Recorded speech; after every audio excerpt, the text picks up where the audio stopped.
Hello दोस्तों, welcome to my YouTube channel sky teaching centre पे आप सभी दोस्तों का स्वागत है।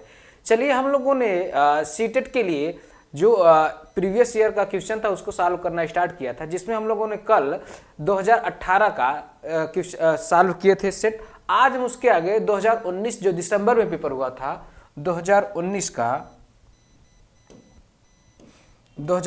का जो दिसंबर में पेपर हुआ था आज उसको सॉल्व करेंगे। ठीक है, साइंस जो कि क्या था, प्रीवियस ईयर क्वेश्चन है 2019 में जो पूछा गया है। चलिए, अगर आप हमारे चैनल पर नए विजिट कर रहे हैं तो हमारे चैनल को शेयर करिए, सब्सक्राइब करिए और लाइक अवश्य कर दीजिएगा। चलिए आगे बढ़ते हैं। हमारा पहला क्वेश्चन क्या कह रहा है, पहले क्वेश्चन तरफ बढ़ते हैं। इससे पहला क्वेश्चन क्या कह रहा है, X is a chemical, X क्या है, is a chemical presents in our, देखते हैं, X is a chemical presents in our stomach. क्या है, एक्स एस केमिकल है जो कहाँ पे प्रेजेंट है, ये केमिकल है जो हमारे पेट या आमाशय में है। Is necessary for digesting is food, क्या किसके लिए आवश्यक है, डाइजेशन के लिए। When x is secrete in excess, अगर एक्स क्या हो, ज्यादा सिक्रीट हो जाएगा, ज्यादा मात्रा में निकल जाएगा, कॉज हेल्थ प्रॉब्लम, वो क्या करेगा, हेल्थ प्रॉब्लम, डाइजेशन क्या, इनडाइजेशन कर देगा। क्या होगा, इनडाइजेशन करेगा। तो Y is a chemical use to treat this condition. क्या करे, Y हम क्या, एक केमिकल Y लीजिए जो क्या करे, जो ये इनडाइजेशन होगा, जो हमारे डाइजेशन में क्या करेगा, प्रॉब्लम क्रिएट करेगा या एक्सेस सिक्रीट होने पे, तो उसके ट्रीटमेंट के लिए हम क्या करें, Y एक केमिकल ने condition, this condition what could be X and Y, X और वाई की बारे में बताना है। एक्स कौन सा केमिकल है और वाई कौन सा केमिकल है। एक्स क्या बोल रहा है, हमारा क्या है, एक्स क्या बोल रहा है, ये एक केमिकल है जो कहाँ पे पाया जाता है, स्टमक पे पाया जाता है, जो क्या कर रहा है, भोजन के डाइजेशन में हेल्प कर रहा है। और अगर एक्स जो केमिकल अगर उसकी मात्रा ज्यादा हो जाता है तो क्या करेगा, इनडाइजेशन, ये क्या करेगा, हेल्थ में प्रॉब्लम करेगा, लाइक इसे इनडाइजेशन हो जाएगा। और तो वाई क्या करेगा, ऐसा केमिकल है जो क्या करेगा, ये इनडाइजेशन या जो प्रॉब्लम क्रिएट होगा उसको ट्रीट करेगा, उसको क्या करेगा, सही करेगा। तो एक्स और वाई के बारे में बताना है, एक्स कौन सा केमिकल है और वाई कौन सा केमिकल है। चलिए पढ़ते हैं। पहला क्या है, X is a hydrolytic acid, क्या एक्स HCl है, क्या बोल रहा है, एक्स HCl है, and Y is sodium bicarbonate, क्या ये सोडियम बाइकार्बोनेट है, वाई को क्या बोल रहा है, सोडियम बाइकार्बोनेट बोल रहा है। X is a milk of magnesia, क्या एक्स क्या है, मिल्क ऑफ मैग्नीशिया है, और वाई क्या है, हाइड्रोक्लोरिक अम्ल है। एक्स इज हाइड्रोक्लोरिक अम्ल, Y is a milk of magnesia, Y is, X is क्या है, milk of magnesia, Y is ascorbic acid. चलिए आंसर करिए, क्या है इसमें, एक्स क्या है और वाई क्या है, ये दोनों बताना है।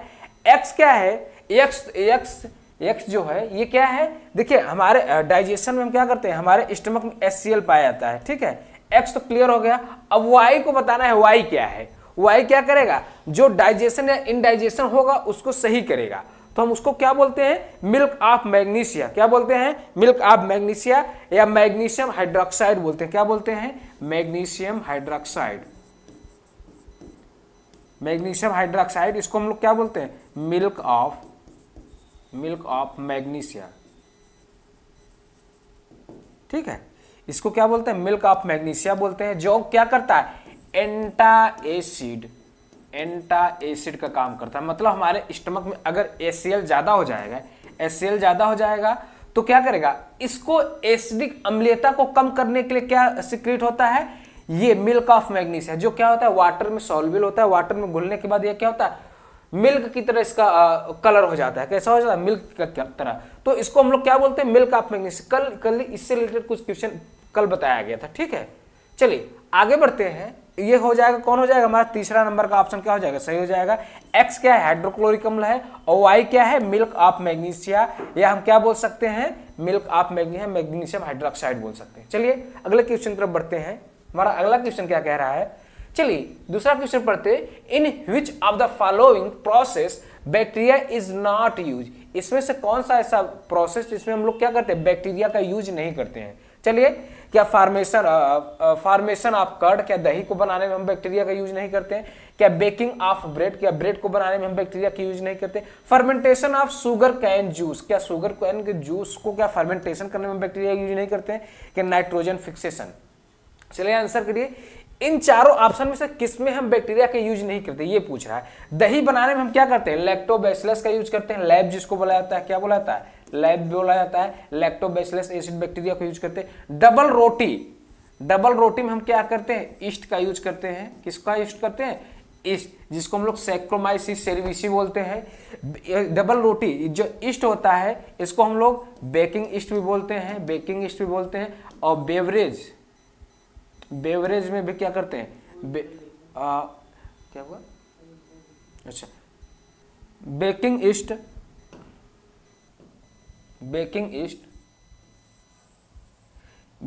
भी बोलते हैं, बेकिंग ईस्ट बोलते हैं, या हम इसको बडिंग ईस्ट बोलते हैं, बडिंग ईस्ट भी बोलते हैं।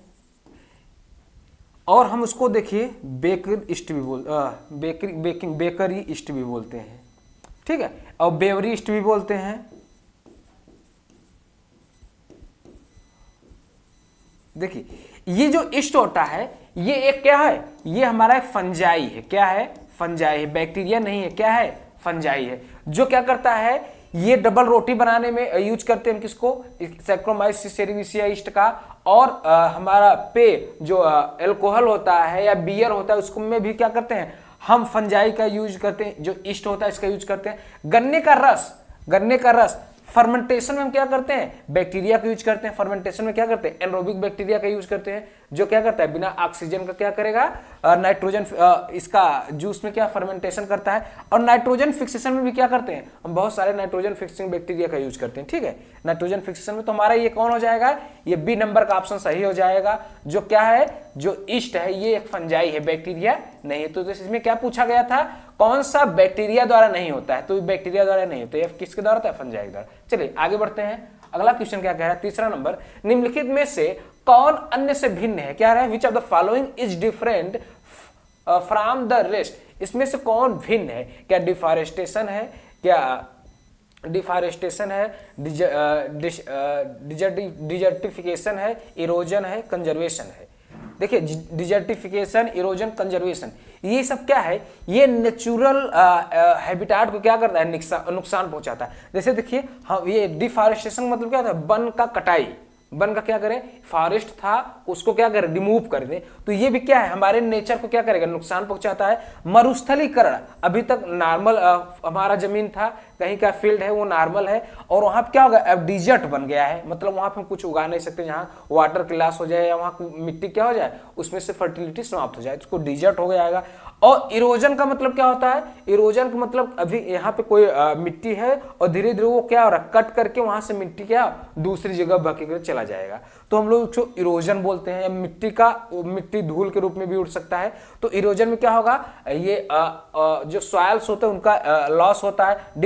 डिजर्टिफिकेशन क्या होगा, वहां का सॉइल खराब हो जाएगा, वो फर्टाइल नहीं रह जाएगा। डिफॉरेस्टेशन में क्या होता है, जो वन था वो उसकी कटाई हो जा रहा है। तो ये सब क्या है, हमारे नेचर को नुकसान पहुंचाते हैं। ये तीनों क्या है, इनसे भिन्न है। ये कंजर्वेशन का मतलब क्या है, जब हम क्या करते हैं, पेड़ पौधों या किसी चीज को सुरक्षा प्रदान करते हैं तो उसको हम क्या कहते हैं, कंजर्वेशन। तो हमारा ये इन तीनों से क्या है, ये भिन्न है। चलिए अगले क्वेश्चन तरफ बढ़ते हैं। अगला क्वेश्चन क्या कह रहा है, निम्नलिखित में से कौन सा कथन सही नहीं है। यहां भी क्या करता है, निगेटिव पूछा है। Which one of the following statement is not correct, गलत पूछा है। इसमें क्या कह रहा है, digestion is a chemical change, क्या डाइजेशन क्या केमिकल चेंज है, क्या जो हमारा पाचन है ये क्या रासायनिक परिवर्तन है। Photosynthesis is a chemical change, क्या जो प्रकाश संश्लेषण है वो रासायनिक परिवर्तन है। और क्या कह रहा है, respiration is a chemical change, क्या जो श्वसन की क्रिया होती है वो रासायनिक परिवर्तन है। Crystallization is a chemical change, क्या जो क्रिस्टलीकरण है वो क्या रासायनिक परिवर्तन है। चलिए आंसर करिए। इसमें से निगेटिव पूछा है, क्या पूछा है, निगेटिव पूछा है। देखिए डाइजेशन जो होता है ये क्या होता है, एक केमिकल चेंज होता है। डाइजेशन क्या होता है, इसमें शायद बहुत सारे प्रोसेस होते हैं। कोई भी डाइजेशन में कोई भी स्टेप ले लेंगे, हमारे डाइजेशन में क्या होता है, कार्बोहाइड्रेट, फैट, प्रोटीन, वसा, इन सब का क्या करते हैं, हम ब्रेक डाउन करते हैं। ब्रेक डाउन करके इसका जिस यूनिट से मिलकर बना होता है उसमें तोड़ देते हैं। तो ये क्या होता है, ये एक रासायनिक परिवर्तन होता है, केमिकल चेंज होता है। फोटोसिंथेसिस प्रकाश संश्लेषण में क्या होता है, उसमें भी हम क्या करते हैं, कार्बन डाइऑक्साइड और वाटर को लेकर के प्रकाश संश्लेषण की लाइट की उपस्थिति में क्या करते हैं, उसमें कार्बोहाइड्रेट बनाते हैं। ये क्या है, ये हम लोग लाइट रिएक्शन को क्या करते हैं, केमिकल रिएक्शन में चेंज कर देते हैं। ये भी क्या है, ये भी क्या है, दूसरा भी क्या हमारा केमिकल चेंज है। रिस्पायरेशन, श्वसन में क्या करते हैं, श्वसन में भी हम क्या करते हैं, कार्बोहाइड्रेट जो होता है C6H12O6 है, इसका भी ब्रेक डाउन करते हैं कार्बन डाइऑक्साइड और वाटर में, ठीक है। और इसके साथ साथ ATP भी निकलता है, ATP भी निकलता है। तो ये भी क्या है, ये भी हमारा केमिकल चेंज है। फोटोसिंथेसिस में क्या करते हैं, कार्बन डाइऑक्साइड और वाटर लेते हैं, इसके साथ क्या करते हैं, लाइट की उपस्थिति में क्या करते हैं, कार्बोहाइड्रेट बनाते हैं, ठीक है, C6H12O6, ठीक है, कार्बोहाइड्रेट बनाते हैं, उसके साथ वाटर भी निकलता है। ये भी क्या होता है हमारा केमिकल। ये तीनों क्या है, हमारा डाइजेशन भी क्या है, केमिकल रिएक्शन है, फोटोसिंथेसिस भी केमिकल रिएक्शन है, रिस्पायरेशन भी क्या है, केमिकल रिएक्शन। लेकिन क्रिस्टलाइजेशन क्या है, एक फिजिकल चेंज है। क्या है, फिजिकल चेंज है। क्रिस्टलीकरण क्या है, फिजिकल चेंज है। तो हमारा आंसर क्या हो जाएगा, हमारा आंसर क्या हो जाएगा 4 नंबर। ये जो हमारा क्या है, ये केमिकल चेंज नहीं है, फिजिकल चेंज है, भौतिक परिवर्तन है। चलिए आगे बढ़ते हैं। अगला क्वेश्चन क्या कह रहा है, कणों के साइज के आकार के अनुसार कौन सा आरोही क्रम को निरूपित करता है। आरोही क्रम का मतलब क्या हो, छोटे से बड़े की तरफ क्या होगा, छोटे से क्या होगा, बड़े की तरफ, ठीक है, मतलब बढ़ते हुए क्रम में चलना है। किसे, बढ़ते हुए क्रम में। तो हमको इसमें से पढ़ के आंसर करना। देखिए हम एक आप लोगों को पढ़ा रहे हैं तो वहां पे एक एक्सपेरिमेंट भी दिखाए थे, जिसमें हम क्या करते हैं, हम मिट्टी लेते हैं, मिट्टी को क्या करते हैं, पानी में घोल देते हैं, घोलने के बाद क्या करते हैं, उसको कुछ समय के लिए छोड़ देते हैं। तो वो क्या होता है, उसको हम गिलास में करके बताए थे, ये दिखाए थे। तो उसमें क्या होता है, इसमें जो मिट्टी का कण होता है वो क्या होता है, स्टेप बाय स्टेप सबसे पहले क्या होता है, ह्यूमस होता है, ऊपर सबसे क्या होता है, ह्यूमस होता है। उसके बाद पानी का कण रहता है, ह्यूमस का मतलब जो खड़ पतवार होते हैं वो सबसे ऊपर फ्लोट करता रहता है। उसके बाद पानी का कण था, उसके बाद क्या था, चलिए अब आंसर करिए। उसके बाद क्ले बताया गया था। सबसे पहले हम क्या बताए थे, ह्यूमस होता है, ह्यूमस मतलब जो खड़ पतवार होता है। उसके बाद क्या था, वाटर बताया गया था, कुछ याद है आप लोगों के उसको। उसके बाद क्या बताया गया था, क्ले बताए थे। उसके बाद सिल्ट होता है, सिल्ट बताया गया था। अब उसके बाद क्या बताया गया था, रेत बताया गया था, सैंड बताया गया था। क्या था, सैंड था। और उसके बाद सैंड के बाद ग्रेवल बताया गया था। क्या होता, ग्रेवल। और सबसे नीचे मोटा मोटा जो था, रॉक था। क्या था, रॉक था। ये स्टेप बताया गया था। कौन कौन सा आप लोगों को कुछ याद है। सबसे ऊपर ह्यूमस होता है, तो इसमें ह्यूमस दिया नहीं। उसके बाद क्या होता है, वाटर होता है, वाटर भी नहीं दिया है। उसके बाद क्ले होता है। क्या होता है, क्ले होता है। क्ले कहां पे है, दूसरे नंबर में आंसर में देखिए, क्ले था। चलिए थोड़ा बताइए, आंसर बताइए आप लोग। सिल्ट था। देखिए सबसे नीचे तो रॉक था, सबसे नीचे क्या होता है, रॉक होता है। उसके बाद क्या था, ग्रेवल बताया गया था, सैंड बताया गया। इन दोनों में कंफ्यूजन बताइए आप लोग। चलिए आंसर करिए, पहले सिल्ट होगा पहले क्ले होगा। चलिए आंसर करिए, पहले सिल्ट होगा कि पहले क्ले होगा। चलिए बताइए, पहले क्या होता है, क्ले होता है। जो चिकना वाला जो धूल का कण होता है, बहुत महीन होता है, पहले क्या होता है, क्ले होता है। उससे बड़ा थोड़ा सा हल्का सा क्या होता है, सिल्ट होता है। सैंड होता है, ग्रेवल होता है, रॉक होता है। रॉक मतलब जो बड़े बड़े पत्थर होते हैं वो क्या होता है, सबसे नीचे होता है। उसके बाद उससे ग्रेवल, जो देखिए घर बनाया जाता है, जो मोटी वाली बालू होती है उसको हम लोग ग्रेवल बोल सकते हैं। क्या होता है, ग्रेवल।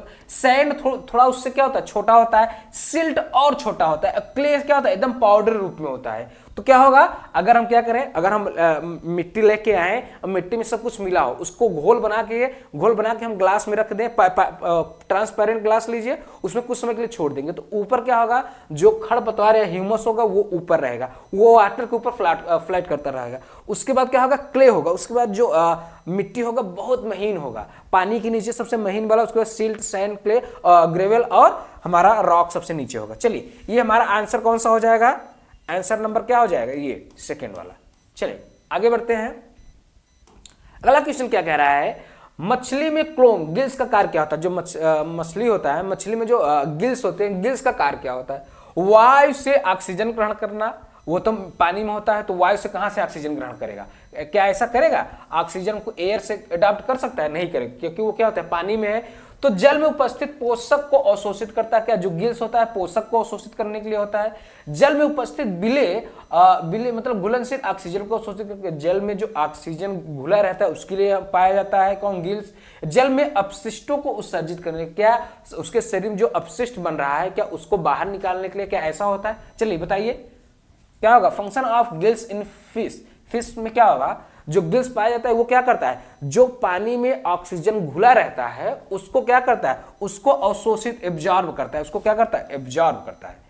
एब्जॉर्ब क्या, कौन सा, जो डिजॉल्व वाटर में जो ऑक्सीजन होता है, जो डिजॉल्व ऑक्सीजन होता है वाटर में, उसको क्या करता है, अवशोषित करता है, एब्जॉर्ब करता है। कौन, मछली। जो गिल्स होता है, जो गिल्स होता है वो क्या, कौन सा काम करता है, ऑक्सीजन एब्जॉर्ब करता है। और कैसा ऑक्सीजन, वो भी जो डिजॉल्व होता है, क्योंकि वहां पे क्या ऑक्सीजन तो फ्री मिलेगा नहीं, फ्री एयर तो है नहीं फ्री मिलेगा, वहां क्या होगा, ऑक्सीजन डिजॉल्व रूप में ही पाया जाएगा, घुलनशील रूप में ही पाई जाएगी। चलिए ये हमारा कौन सा हो जाएगा, तीसरा ऑप्शन सही हो जाएगा। चलिए अगले क्वेश्चन तरफ बढ़ते हैं।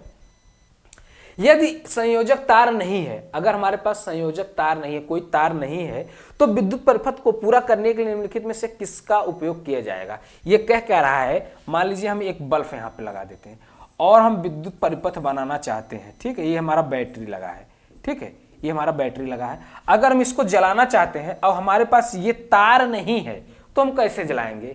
क्या हम कागज के टुकड़े को यूज करेंगे, क्या कागज के टुकड़े को यूज कर सकते हैं, क्या रबड़ की पट्टी को यूज कर सकते हैं, क्या रबड़ के टुकड़े को, कि लकड़ी के छड़ को यूज कर सकते हैं, या ब्लेड को यूज कर सकते हैं। क्या कर सकते हैं, क्या लकड़ी में करंट फ्लो होगा, नहीं होगा, कभी नहीं होगा।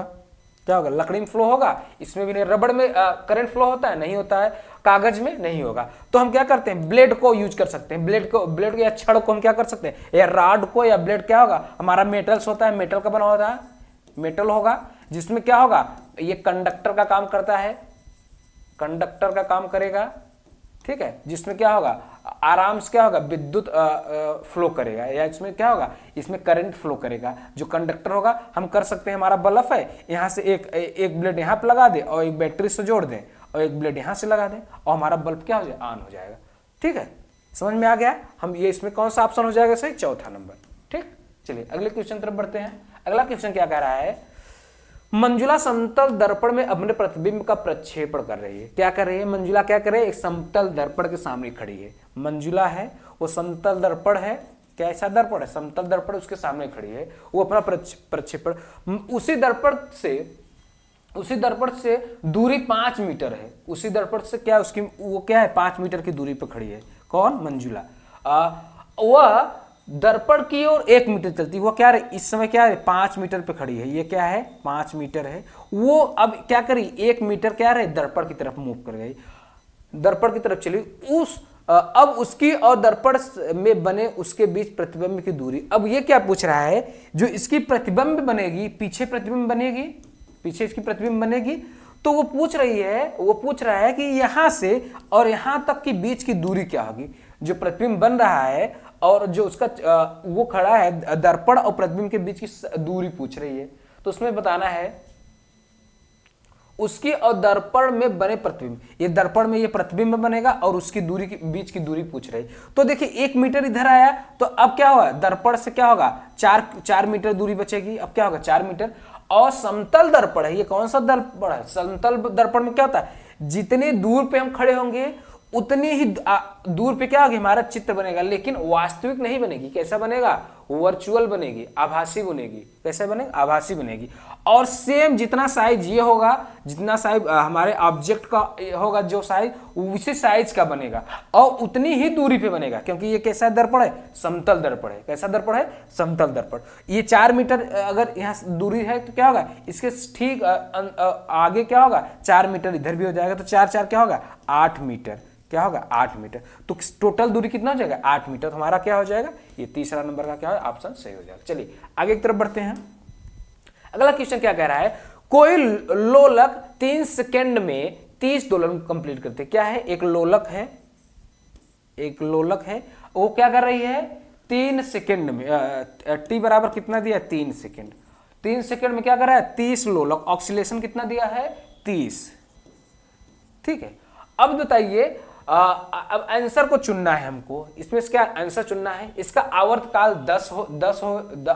10 सेकंड है और आवृत्ति 3 हर्ट्ज है। इसका आवर्तकाल 0.1 सेकंड है, आवृत्ति 10 हर्ट्ज है। इसका क्या है, आवर्तकाल 10 सेकंड है और आवृत्ति क्या है 0.3 है। इसका आवर्तकाल 0.3 सेकंड है और आवृत्ति हर्ट्ज क्या है, आवृत्ति क्या है 0.3 हर्ट्ज। देखिए ऑक्सीलरेशन है तो हम यहाँ से क्या कर सकते हैं, फ्रीक्वेंसी निकाल सकते हैं। ऑक्सीलरेशन का सूत्र अभी कल ही बताए थे, क्या होता है F × T बताए थे। तो इसमें से हमको ये फ्रीक्वेंसी निकालना है, तो फ्रीक्वेंसी में क्या करेंगे, यहाँ ऑक्सीलरेशन कितना दिया है 13 दिया है, और ये टी इधर आ जाएगा तो क्या हो जाएगा 3 हो जाएगा, इधर क्या होगा ये 10 हर्ट्ज आ जाएगा। ठीक है, क्या आ गया फ्रीक्वेंसी। अब फ्रीक्वेंसी यहाँ से मैच करा लीजिए, फ्रीक्वेंसी कहाँ कहाँ 10 हर्ट्ज है हमारा, फ्रीक्वेंसी आवृत्ति कहाँ कहाँ देखिए, फ्रीक्वेंसी 10, ये तो 3 है, ये तो गलत हो जाएगा, फ्रीक्वेंसी 10 हर्ट्ज यहाँ पे है, फ्रीक्वेंसी ये भी नहीं है, यहाँ भी नहीं है, तो देखिए एक हो गया। अब हमको क्या दिया है, टी बराबर क्या होता है, आवर्तकाल पूछा है, टी बराबर 1/2 होता है, 1/f होता है, आवर्तकाल बराबर कितना होता है 1/f होता है, 1 यहाँ पे क्या एफ कितना आया है 10 आया है, तो क्या हो जाएगा 0.1 सेकेंड। ठीक, ये हमारा टी के आवर्तकाल कितना हो गया 0.1, तो कौन सा सही हो जाएगा हमारा, देखिए ये हो गया आवर्तकाल या टी कितना आ गया 0.1 सेकंड, आवृत्ति कितना 10 हर्ट्ज हो जाएगा, तो हमारा दूसरा आंसर क्या हो जाएगा सही हो जाएगा। समझ में आ गया, टी बराबर कितना 1/2 होता है, वहां से एफ निकाल दिए और निकालने के बाद क्या 0.1 सेकंड आ जाएगा। चलिए आगे बढ़ते हैं, समझ में आ गया, दूसरा नंबर का ऑप्शन क्या सही हो जाएगा। चलिए अगले क्वेश्चन की तरफ बढ़ते हैं। अगला क्वेश्चन क्या कह रहा है, गलत कथन चुनिए। हम पढ़ते हैं उसको गलत, उसमें से क्या गलत है उसको समझते हैं।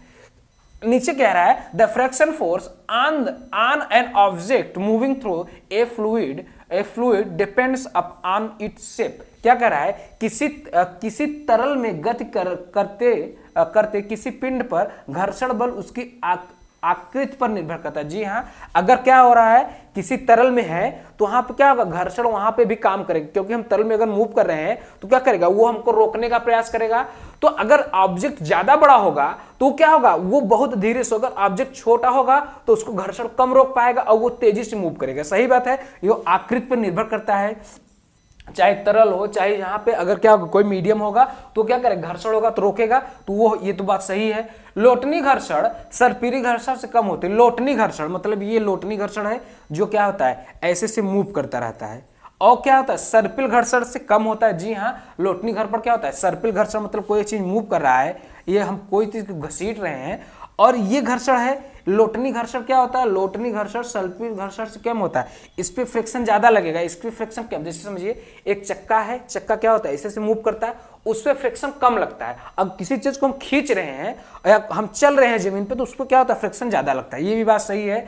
और क्या है, पृथ्वी पर संपर्क में रखे दो पृष्ठों के बीच घर्षण कभी भी समान नहीं होता, नहीं किया जा सकता। सही बात है, अगर दो पृष्ठ है, पृष्ठ अगर संपर्क पृष्ठ के क्या बीच है, घर्षण कभी भी क्या होता है समाप्त नहीं कर सकते। अगर फ्रिक्शन समाप्त हो जाएगा तो क्या होगा, वो दोनों क्या होगा फ्री हो जाएंगे। अगर दोनों कांटेक्ट में है तो हमेशा क्या होगा, फ्रिक्शन होगा। ठीक है, तो हमारा दूसरा अगला क्या कह रहा है, ये भी सही है।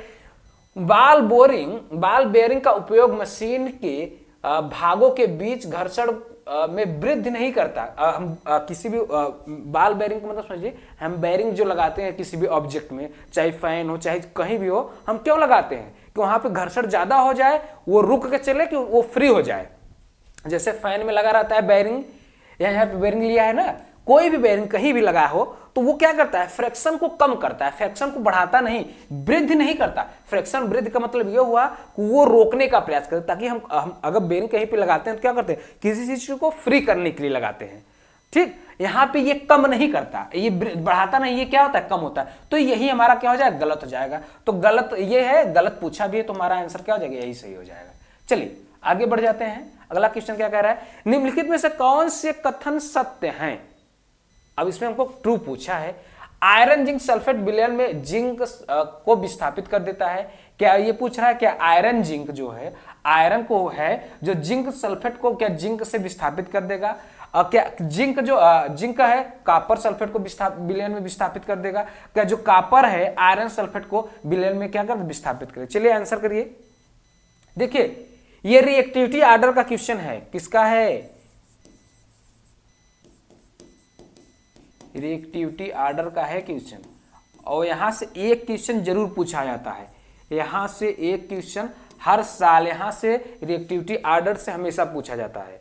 ठीक है, रिएक्टिविटी ऑर्डर जिसको याद होगा वो क्या करेगा, वो कर लेगा। चलिए आंसर करिए। क्या आयरन क्या है, आयरन क्या रिप्लेस कर पाएगा जिंक को, जिंक सल्फेट है, ये क्या है जेडेन है, जेडेनएसओ सल्फेट है, SO3 है, SO4 है। क्या ये जिंक क्या आयरन क्या करेगा, उसको क्या रिप्लेस कर लेगा, कौन सा इसमें ज्यादा रिएक्टिव है, आयरन ज्यादा रिएक्टिव है कि हमारा जिंक? चलिए आंसर करिए, कौन सा ज्यादा रिएक्टिव है? देखिए जिंक क्या होता है, आयरन से जिंक क्या होता है, ये मोर रिएक्टिव होता है। तो हमको आयरन क्या करेगा, इसको रिप्लेस, क्या होता है जिंक क्या होता है, ज्यादा रिएक्टिव होता है किसके अपेक्षा, आयरन के पे। तो आयरन क्या करेगा, जिंक को रिप्लेस नहीं कर पाएगा, ये तो नहीं रिप्लेस कर पाएगा। चलिए zinc can be replace copper, क्या जिंक और कॉपर का पूछा है, इसमें से बताइए जिंक क्या करेगा, ये कॉपर को क्या कर देगा, रिप्लेस कर देगा। ये ज्यादा होगा किससे, कॉपर। कॉपर देखिए सीरीज में नीचे होता है, हाइड्रोजन के भी नीचे होता है, तो क्या करेगा ये, तो जिंक क्या करेगा, कॉपर को कॉपर सल्फेट से क्या करेगा, रिमूव कर देगा, ये तो सही हो जाएगा। Copper can replace from iron, क्या कॉपर को क्या करेगा, आयरन रिप्लेस, आयरन सल्फेट है क्या कॉपर, देखिए कॉपर नीचे होता है, कहां पे होता है, कॉपर नीचे होता है, लेकिन वो क्या होता है, आयरन को क्या रिप्लेस कर पाएगा, आयरन क्या होता है, ज्यादा होता है, तो आयरन क्या होता है, इससे ज्यादा रिएक्टिव होता है, तो आयरन को रिप्लेस नहीं कर पाएगा। तो हमारा कौन सा सही हो जाएगा, बी नंबर का क्या हो जाएगा, सही हो जाएगा। जिंक क्या होगा, जिंक कॉपर सल्फेट में से कॉपर को रिप्लेस करके और जिंक सल्फेट बना लेगा, क्या बना लेगा, जिंक सल्फेट। तो हमारा ये सही है और ये दोनों क्या गलत है, ठीक है। ये हमारा बी वाला ऑप्शन क्या हो जाएगा, सही हो जाएगा, केवल बी। चलिए आगे बढ़ते हैं। चलिए अगला क्वेश्चन क्या कह रहा है, निम्नलिखित में से सही कथन पहचानिए। क्या है, डॉक्टरी थर्मामीटर का उपयोग उबलते द्रव्य का ताप मापने के लिए किया जाता है। हम डॉक्टरी थर्मामीटर का क्या उपयोग करते हैं, द्रव्य उबल रहा हो मापेंगे, नहीं कर पाएंगे। अगर हम डॉक्टरी थर्मामीटर का यूज करेंगे तो क्या होगा, हम पानी में डालेंगे तुरंत क्या हो जाएगा, फूट जाएगा उसमें, क्योंकि पारा होता है। तो हम ये तो हमारा गलत हो गया, हमको सही कथन चुनना है, ठीक है। कमरे का ताप मापने में के थर्मामीटर का परिसार 30 डिग्री से 100 डिग्री होता है। क्या जो हम टेम्परेचर नापते हैं, रूम टेम्परेचर, क्या उसका जो रेंज होता है 30 डिग्री से 100 डिग्री के बीच होता है। प्रयोगशाला थर्मामीटर का परिसार 35 डिग्री से 42 डिग्री होता है। प्रयोगशाला में जो यूज करते हैं वो क्या होता है, -10 से 110 डिग्री तक होता है, ठीक है। ये भी गलत हो गया। चलिए अगला क्या कर रहा है, प्रयोगशाला थर्मामीटर पर परिसार डॉक्टरी थर्मामीटर से अधिक होता है। ये क्या बोल रहा है, प्रयोगशाला में जो थर्मामीटर का रेंज होता है वो क्या होता है, डॉक्टरी थर्मामीटर से अधिक होता है। हाँ, ये क्या होता है, ये 10 से कितना तक होता है, 10 से -10 से क्या होता है, -10 से 110 तक के बीच होता है। तो हमारा ये वाला ऑप्शन क्या हो जाएगा, सही हो जाएगा। ये भी क्या होगा, कमरे के ताप मापने के थर्मामीटर का परिसार, ये गलत है, ठीक है। चलिए आंसर करिए, देखिए आंसर कौन सा सही हो जाएगा, चौथा नंबर का आंसर क्या हो जाएगा, सही हो जाएगा। क्योंकि देखिए जो रूम टेम्परेचर होता है वो 35 से 42 डिग्री होता है। कितना होता है, 35 से 42 डिग्री, 42 डिग्री पर होता है। तो ये हम थर्मामीटर जो हम लोग यूज करते हैं वो लगभग इसी का होता है, जो हम लोग क्या करते हैं डॉक्टरी में यूज करते हैं। डॉक्टरी थर्मामीटर क्या होता है, 35 डिग्री से 42 डिग्री के बीच में सेल्सियस में नापता है, ठीक है। अगर फ़ारेनहाइट में होगा तो वो दूसरा होगा। तो ये हमारा क्या, ये भी गलत हो जाएगा। तो हमारा क्या होगा, ये जो प्रयोगशाला में होता है उसका -10 से 110 डिग्री होता है, जबकि हम जो डॉक्टरी में यूज करते हैं वो क्या होता है 35 से 42। तो इसका परिसार क्या होता है, प्रयोगशाला में जो यूज होने वाला है वो डॉक्टरी थर्मामीटर क्या होता है, उसका परिसार या रेंज ज्यादा होता है। तो हमारा कौन सा सही हो जाएगा, डी नंबर। चलिए अगले क्वेश्चन तरफ बढ़ते हैं। अगला क्वेश्चन क्या है, गलत कथन पहचानिए। गलत कथन को पहचानना है। इसमें हमको क्या है, कैलोरी मान पूछा है। क्या होता है, कैलोरी मान पूछा है। Calorie value of kerosene is more than the coal, क्या कोल से ज्यादा केरोसिन, सही पहचानना है, गलत पहचानना है। इसमें क्या होता है, गलत इनकरेक्ट स्टेटमेंट पहचानना है। Calorie value of coal is more than wood, क्या कैलोरी वैल्यू ज्यादा होता है। ये क्या बोल रहा है, calorie value of biomass is more than LPG, क्या बायोमास का एलपीजी से ज्यादा होता है।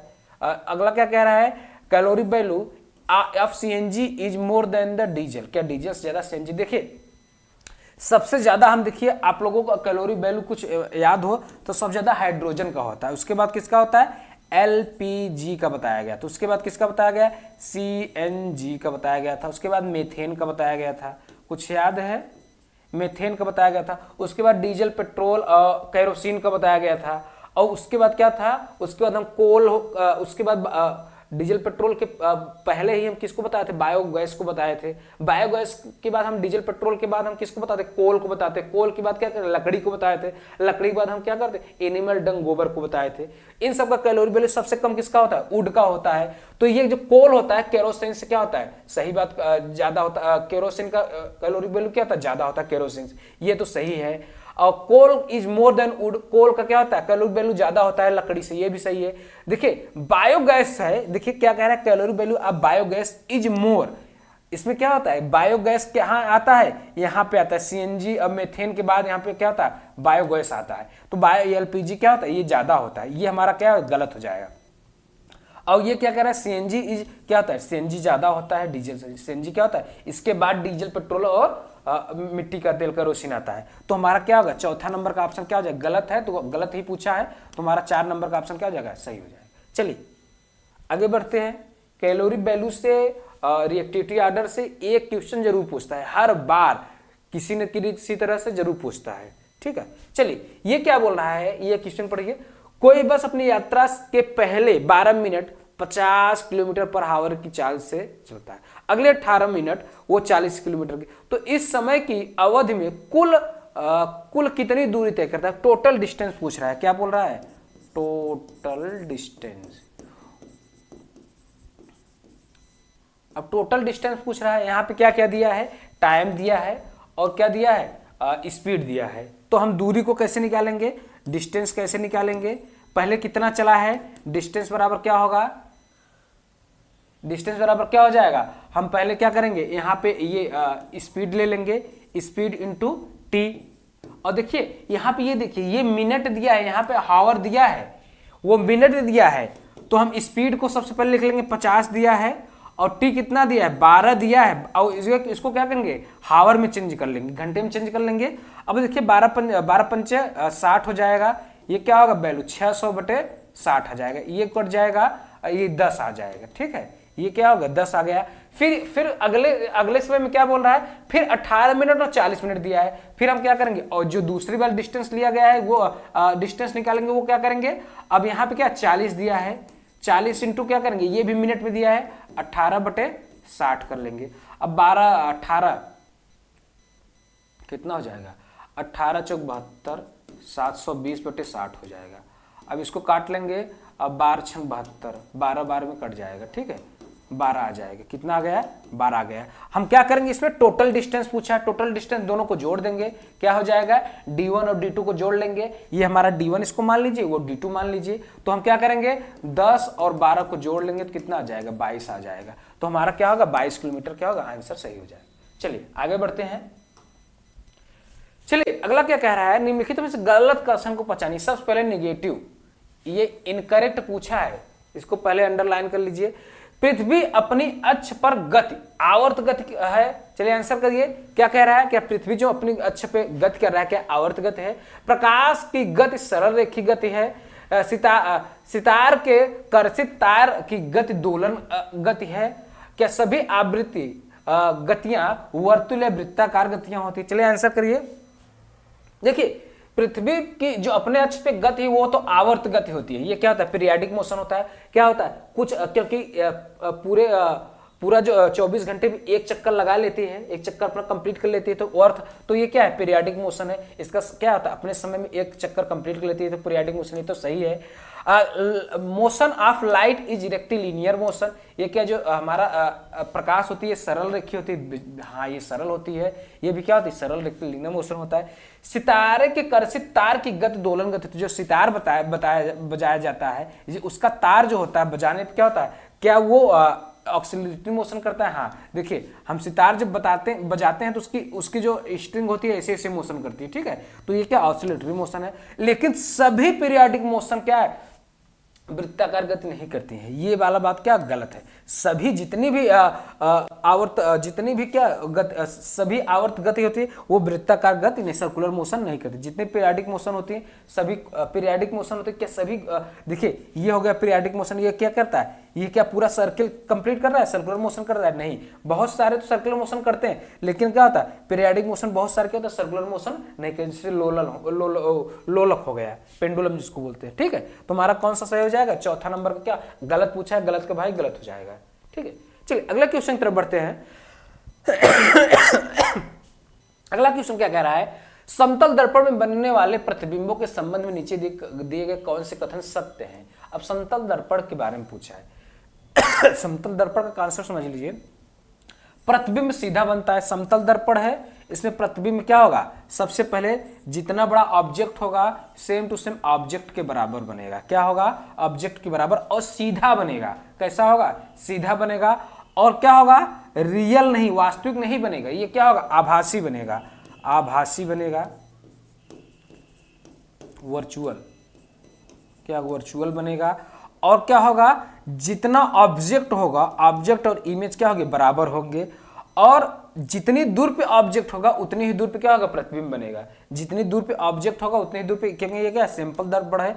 और आभासी बनेगा, क्या होगा, आभासी बनेगा। चलिए अब पढ़ते हैं, क्या होगा, प्रतिबिंब सीधा बनेगा। जी हाँ, जो जैसा यहाँ पे प्रतिबिंब होगा वैसा ही प्रतिबिंब यहाँ बनेगा। लेकिन एक बात है, जो प्रतिबिंब है वो हमेशा क्या होता है, इन्वर्टेड होता है, लेटरली इन्वर्टेड। इन्वर्टेड बोल रहा है, लेटरली इन्वर्टेड मतलब अगर यहाँ पे ए ऐसे है, ऐसे यहाँ पे यल है तो यहाँ पे उल्टा बनेगा। राइट का लेफ्ट और लेफ्ट का राइट बनता है, हमेशा क्या होता है, ये तो प्रतिबिंब क्या होता है, सीधा बनता है, वास्तविक नहीं बनता है। ये कैसा, आभासी बनता है। समतल दर्पण जो होता है वहां का प्रतिबिंब कहता है बनता है, आभासी बनता है। प्रतिबिंब पार्श्व पारदर्शी परिवर्तित होता है। परिवर्तित मतलब ये मतलब इसका राइट का लेफ्ट, लेफ्ट का राइट होगा। हम इधर से देखेंगे तो ऐसा लगेगा वो हमको देख रहा है। ठीक है, ये सही है। प्रतिबिंब का साइज बिंब साइज के बराबर होता है, ये भी सही है। ठीक है, जितना बड़ा प्रतिबिंब बनेगा वो उतना क्या, ऑब्जेक्ट जितना रहेगा उतना ही इमेज बनेगा, और जितनी दूर पे रहेगा उतनी ही दूर पे क्या होगा, बनेगा। तो ये ए सी और डी हमारा दूसरा नंबर क्या है, सही हो जाएगा। बी हमारा क्या था, ये अगर वर्चुअल होता तो ये भी सही हो जाता। चलिए अगले क्वेश्चन तरफ बढ़ते हैं। अगला क्वेश्चन क्या कह रहा है, निम्नलिखित में से क्या विज्ञान की प्रकृति के संदर्भ में सही नहीं है। क्या नेगेटिव पूछ रहा है, क्या सही नहीं है। चलिए पढ़िए, विज्ञान सीखने का एक अंतक विषय क्षेत्र है। क्या विज्ञान जो है अंतक विषय क्षेत्र है। विज्ञान हमेशा अस्थायी होता है। क्या अस्थायी होता है। विज्ञान संदेहवाद को बढ़ावा देता है। विज्ञान तथ्यों के समुच्चय के समतुल्य होता है। चलिए आंसर करिए, इसमें निगेटिव पूछा है। चलिए आंसर करिए।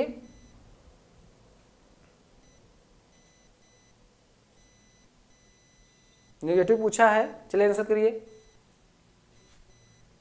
देखिए, हाँ इसको थोड़ा सा समझिए, ये निगेटिव पूछा है, निगेटिव ही हमको बताना है।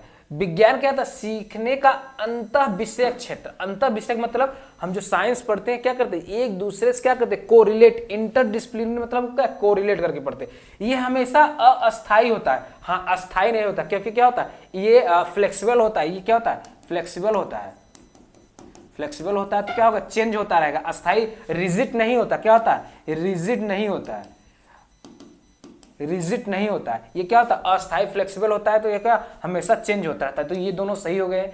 ये संदेह आप देखिए, साइंस जो होता है कोई भी एक्सपेरिमेंट क्या करेंगे तो वो संदेह को बढ़ाता रहता है, तभी तो नए नए आविष्कार होते हैं। अगर संदेह नहीं बढ़ेगा, अगर फ्लेक्सिबल नहीं हो, अगर अस्थायी होगा तो कोर्स हम क्या करेंगे, अगर कोई संदेह हमारे दिमाग में कुछ, अगर उसमें से कोई कुछ समझेंगे नहीं, अगर कोई बात हमारे दिमाग में आएगा नहीं, संदेह नहीं बढ़ेगा तो क्या होगा, हम कोई नई नई आविष्कार नहीं कर सकते। तो क्या होता है, हमेशा संदेह को बढ़ाता है। ये भी हमारा सही हो जाए। विज्ञान के तथ्यों का समुच्चय के समतुल्य, ये क्या होता है, ये क्या कर रहा है, कोई सेट है उसके समतुल्य होता है, उसके समतुल्य नहीं होता है। कौन, विज्ञान। ये क्या होता है, अंतर विषयक होता है, अस्थायी होता है और संदेह को बढ़ावा देता है। ये तीनों सही है, तुम्हारा ये कौन सा गलत हो जाएगा। तो हमको गलत ही बताना था, क्या था, गलत ही बताना था। तो चौथा नंबर क्या हो जाए, सही हो जाएगा। चलिए अगले क्वेश्चन पर बढ़ते हैं। राष्ट्रीय पाठ्यचर्या 2005 के अनुसार अच्छी विज्ञान शिक्षा होनी चाहिए। कैसी होगी तो हम अच्छी विज्ञान मानेंगे। क्या विज्ञान शिक्षक के प्रति प्रतिनिष्ठा हो, क्या शिक्षक के प्रति प्रतिनिष्ठ होना चाहिए, क्या जो विज्ञान है वो ट्रू होना चाहिए, साइंस जो टीचर के प्रति साइंस ट्रू होना चाहिए, कि चाइल्ड के प्रति होना चाहिए, कि इन्वायरमेंट के प्रति, विद्यालय का जो इन्वायरमेंट है उसके प्रति होना चाहिए, क्या कक्षा कक्ष की संस्कृति के प्रति होना चाहिए। चलिए बताइए, आंसर करिए। देखिए शिक्षक के प्रति बिल्कुल नहीं है तो बिल्कुल गलत हो जाएगा। देखिए बच्चे के प्रति होना चाहिए वातावरण के, जो विद्यालय का वातावरण है उसके प्रति भी होना चाहिए। कक्षा का जो संस्कृत है, बच्चा जो कुछ अपने समाज से लेके आया उसके प्रति भी होना चाहिए। लेकिन इन तीनों हमको बेस्ट चुनना है, ये तो बात सही है, ये तो होना ही चाहिए, वातावरण भी सही होना चाहिए। लेकिन ये हम क्या, ये सन 2000 जो राष्ट्रीय पाठचर्या की रूपरेखा 2005 है, उसके अनुसार सबसे सर्वोपरि कौन है, बालक है। बालक के इर्द गिर्द ही क्या है, सारा व्यवस्था चल रहा है। तो हमारा कौन सा आंसर सही हो जाएगा, ये इसमें ये सब इन्वॉल्व हो जाएंगे किसमें, हमारे बच्चे के प्रति क्या होना, साइंस जो है वो ट्रू होना चाहिए। टीचर वाला तो सबसे पहले गलत काट देंगे, टीचर के इर्द गिर्द कुछ नहीं माना जाएगा। बच्चे के ये दोनों सही, लेकिन क्या ये ज्यादा बेटर हमारा आंसर हो जाएगा। चलिए अगले तरफ बढ़ते हैं, अगले क्वेश्चन तरफ। अगला क्वेश्चन क्या कर रहा है, एक अच्छी विज्ञान शिक्षा पाठचर्या की निम्नलिखित में से कौन सी वैधता की संतुष्ट प्रतिक्रिया और प्रयोग द्वारा होती है। इसमें क्या कह रहा है, जो एजुकेशनल जो वो क्यूरिकुलम है, इसमें क्या एक्टिविटी और एक्सपेरिमेंट के बारे में बात की गई। विज्ञान में हम एक्टिविटी, क्रियाकलाप और एक्सपेरिमेंट के द्वारा कब संतुष्ट होंगे, यही पूछ रहा है कि क्या पर विच of the following validity of a good science education curriculum. क्या पूछ रहा है, अच्छी विज्ञान शिक्षा का जो पाठचर्या है उसमें हम क्या करें, एक्टिविटी और एक्सपेरिमेंट को क्या करें, वैलिडेट करें। वैलिडेट करने का मतलब वैध माने। तो इसमें से हम क्या करेंगे, क्या कॉग्निटिव, क्या हमारे संज्ञान से होगा, क्या हिस्टोरिकल होगा, क्या इन्वायरमेंटल होगा, क्या प्रोसेस होगा। चलिए आंसर करिए। देखिए यहां पे आप पकड़िए, क्रियाकलाप दिया है और प्रयोग दिया है। क्या संज्ञान में हम साइंस का कोई काम करने का है उसमें हम क्रियाकलाप और प्रयोग कर सकते हैं, संज्ञान से रिलेटेड इसमें तो नहीं कर सकते हैं। क्या हिस्ट्री में हिस्टोरिकल कोई एक्टिविटी कर रहे हैं तो क्या हम क्रियाकलाप और प्रयोग कर सकते हैं, वहां भी नहीं कर सकते। हमको साइंस से बताना है, ये हमको सोशियोलॉजी नहीं है, एसएसटी नहीं है कि हमको क्या कर दें, उसमें हम हिस्टोरिकल इन्वॉल्व कर दे। ठीक है, इन्वायरमेंट के बारे में क्या हम कर सकते, कोई क्रियाकलाप प्रयोग कर सकते नहीं। तो हमको क्या है ना, प्रोसेस के द्वारा हम क्या कर सकते, कोई प्रक्रिया करते हैं तब जाकर के हम प्रयोग करेंगे और क्रियाकलाप करते हैं। कब, जब हम कोई प्रक्रिया करेंगे या प्रोसेस करेंगे, प्रक्रियात्मक कोई एक्टिविटी करेंगे, तब क्या होगा, हमको प्रोसेस करना पड़ेगा। क्या होगा, प्रोसेस करना पड़ेगा। ठीक है, चलिए ये हमारा कौन सा चौथा नंबर का सही हो जाएगा। ठीक, चलिए अगले क्वेश्चन तरफ बढ़ते हैं। अनु क्या है, कक्षा 8 के बच्चों को शैक्षणिक भ्रमण के लिए लेकर जाती है। अनु क्या है, एक अध्यापिका है जो क्या कर रहे हैं, कक्षा 8 के बच्चों को क्या कर रहे हैं, शैक्षणिक भ्रमण पर लेकर जाती है। इस क्रियाकलाप के लिए निम्नलिखित में से सबसे अधिक उपयुक्त उद्देश्य हो सकता है। सबसे उपयुक्त हमको क्या करना है, इसमें से उपयुक्त है सब, लेकिन उसमें सबसे अधिक उपयुक्त पूछा जाए। बच्चों के मध्य अंतःक्रिया को प्रेरित करता है। क्या हम क्या करेंगे, जब बच्चों को क्या करेंगे, शैक्षणिक भ्रमण पे ले जाएंगे, शैक्षणिक भ्रमण पे फील्ड ट्रिप पे ले जाएंगे, तो क्या होगा, बच्चों का अंतःक्रिया के मध्य क्या होगा, प्रेरित होंगे।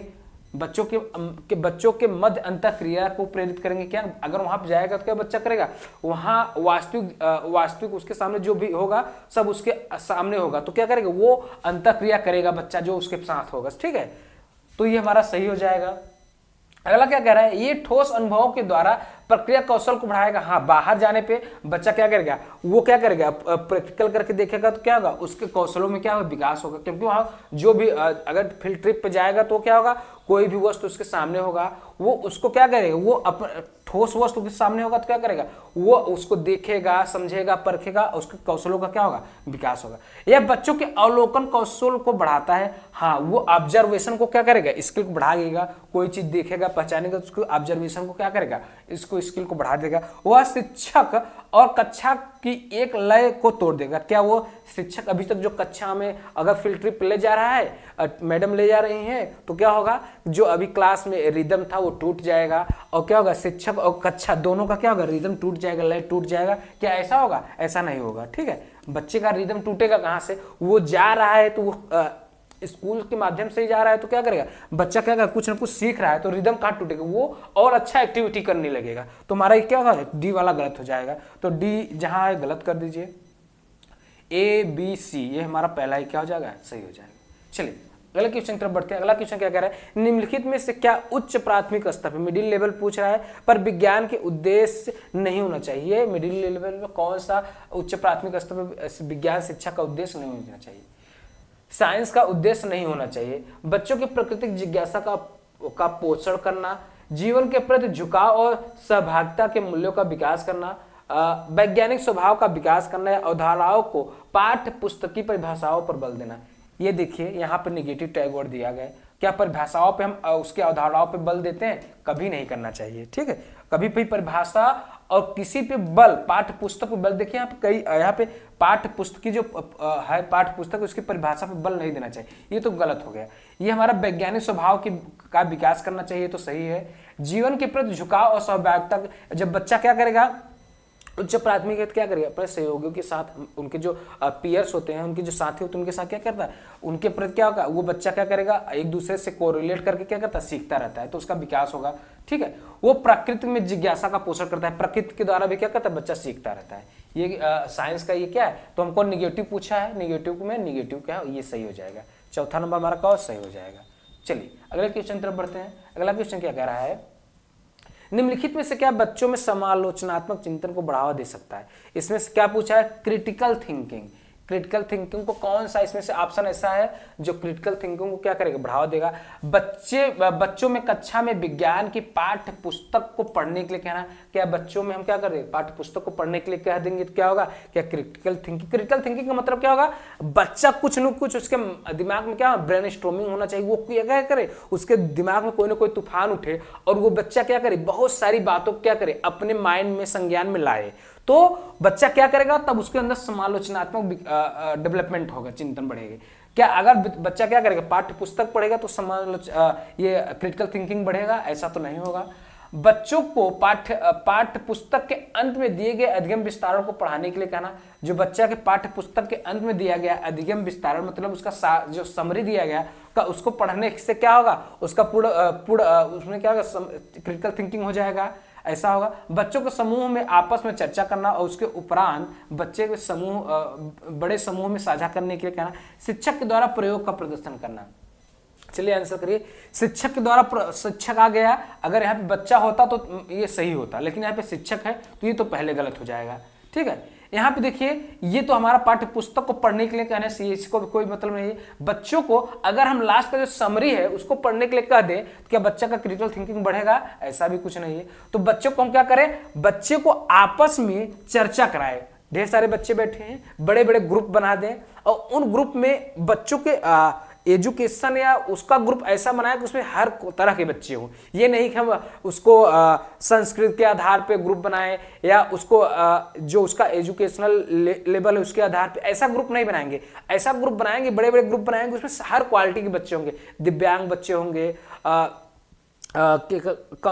इकोनॉमिकली वीक बच्चे होंगे और क्या एजुकेटेड बच्चे होंगे, जो क्रिटिकल थिंकिंग, सारे बच्चे उसमें इन्वॉल्व होंगे। तो ऐसे में क्या करेंगे, बच्चों को आपस में रखेंगे और चर्चा करके बहुत सारी बातें को क्या करेंगे, सीखेंगे। तो हमारा क्या होगा, उसमें बच्चों को क्या क्रिटिकल थिंकिंग बढ़ेगा। चलिए ये हमारा तीसरा नंबर का सही हो जाएगा। चलिए अगले क्वेश्चन की तरफ बढ़ते हैं। अगला क्वेश्चन क्या कह रहा है, एक शिक्षक कक्षा का आरंभ एक दिए गए भोजन के नमूने में मंड का रासायनिक परीक्षण का प्रदर्शन करके करता है। उपरोक्त कथन में रेखांकित शब्द से संबंधित संज्ञानात्मक प्रक्रिया, इसमें हमको रेखांकित, ये जो प्रदर्शन दिया गया है इसके संबंध में हमको आंसर देना है, संज्ञानात्मक प्रक्रिया के बारे में बताना है, ठीक है। क्या सृजनात्मक है, जो प्रदर्शन बच्चा करेगा इसमें क्या कह रहा है, जो बच्चा है वो क्या कर रहा है, स्टार्च का प्रयोग कर रहा है, स्टार्च का प्रयोग कर रहा है। तो उसमें जो मंड का प्रयोग कर रहा है, स्टार्च का जो प्रयोग कर रहा है, उसमें जो प्रदर्शन कर रहा है उससे रिलेटेड बताना है। क्या वो सृजनात्मकता सृजन कर रहा है, क्या विश्लेषण कर रहा है, क्या अनुप्रयोग कर रहा है, क्या बोध कर रहा है। चलिए आंसर करिए। 83 का आंसर करिए। प्रदर्शन से रिलेटेड हमको बताना है, ठीक है। 83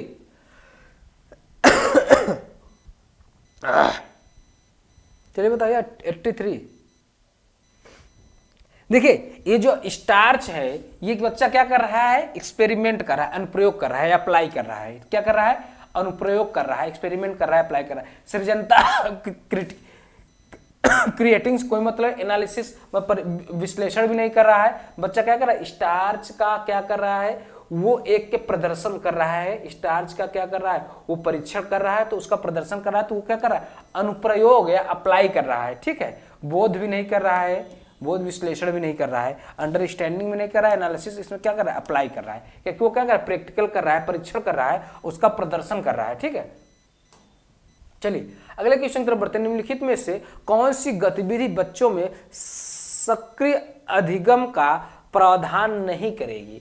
इसमें क्या पूछ रहा है, निम्नलिखित में से कौन सा गतिविधि बच्चों में, कौन सी ऐसी गतिविधि है जो बच्चों में क्या करे, सक्रिय अधिगम का प्रावधान नहीं करे? इसमें से बच्चा कौन सा ऐसा गतिविधि कर रहा है जिसमें से बच्चे में सक्रिय अधिगम का प्रावधान नहीं होगा? ठीक है, एक इसमें से एक ऐसा ऑप्शन है जिसमें बच्चा क्या सक्रिय रूप से अधिगम नहीं कर रहा है। विज्ञान क्लब की स्थापना, क्षेत्र भ्रमण का आयोजन, विज्ञान का कोना बनाना, कक्षा में व्याख्यान सुनना। चलिए आंसर करिए। देखिए ये 4 एक्टिविटी दी गई हैं, गतिविधि दी गई हैं, जिसमें बच्चा क्या कर रहा है, ऐसा एक एक्टिविटी है जिसमें बच्चा क्या कर रहा है, सक्रिय नहीं है। कैसा नहीं, सक्रिय नहीं है। वो क्या है, वो सक्रिय नहीं है, मतलब वो क्या पूछ रहा है, निष्क्रिय, निष्क्रिय है। ठीक है, बच्चा क्या है, निष्क्रिय है, तो बच्चा निष्क्रिय है। ठीक है, तो देखिए विज्ञान का क्लब, जो विज्ञान क्लब में क्या करता है, बच्चा वहां पे जाएगा, विज्ञान का जो मेला लगेगा, विज्ञान क्लब होगा, वहां बच्चा क्या होगा, वहां पे एक्टिव रूप से क्या करेगा, एक्टिव होगा, वहां सक्रिय रूप से सीखेगा। क्षेत्र भ्रमण पे जाएगा, बच्चा क्या होगा, वहां भी सक्रिय रूप से घूम करेगा।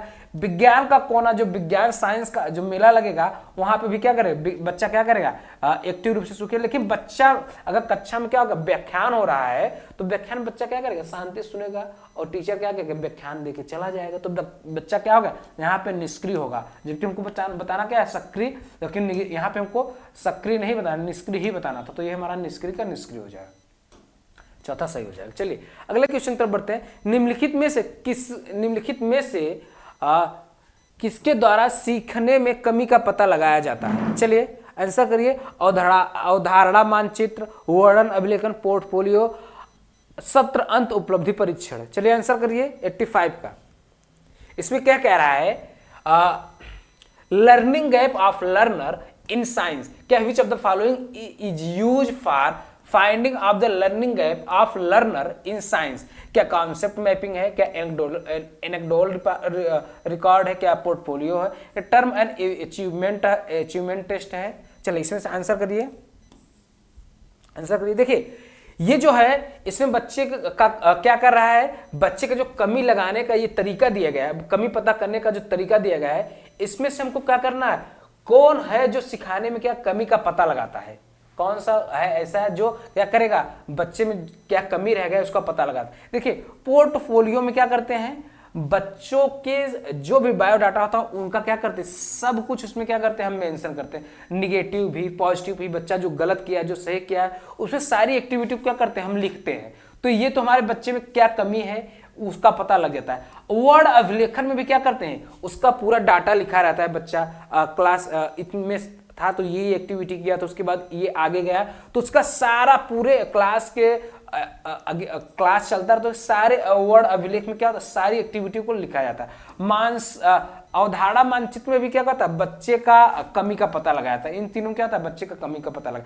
ये जो सत्र अंत उपलब्धि परीक्षण, मतलब ये क्या हो गया, हमारा असेसमेंट में जो होता है, ये साल के अंत में जो लिया जाता है परीक्षण, क्या बच्चे का इसमें कमी का पता चल सकता है? नहीं पता चलता है। क्या होता है, हम फॉर्मेटिव असेसमेंट करते हैं जो हमारा साल के अंत में होता है, इससे बच्चे का क्या होता है, कुछ पता नहीं चलता है। ठीक है, ये गलत हो जाएगा। तो हमको क्या था, हमको कमी वाला ये तीनों हमारा क्या सही हो जाएंगे, तो ए बी एंड सी। तीसरा क्या, ये तीनों से क्या होता है, बच्चों का कमी का पता लगाते। किसके से, हमारा कॉन्सेप्ट मैप है, एनेक्डोटल रिकॉर्ड है और पोर्टफोलियो से। इन तीनों से क्या करते हैं, बच्चों में जो हमारा कमी है उसका पता लगाते हैं। ठीक है, जबकि ये फॉर्मेटिव असेसमेंट हमारा ये क्या है, समेटिव असेसमेंट, ये क्या है, ये जो दिया है समेटिव असेसमेंट है। क्या है, समेटिव असेसमेंट है, या हम इसको क्या बोल सकते हैं, लर्निंग ऑफ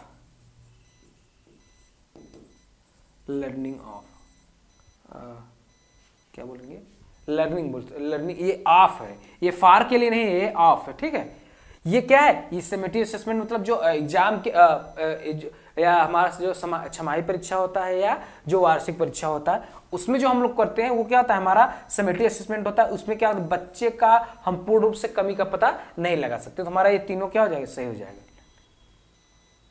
चलिए अगले क्वेश्चन की तरफ बढ़ते हैं। निम्नलिखित में से कौन सा साधन अवलोकन आधारित है?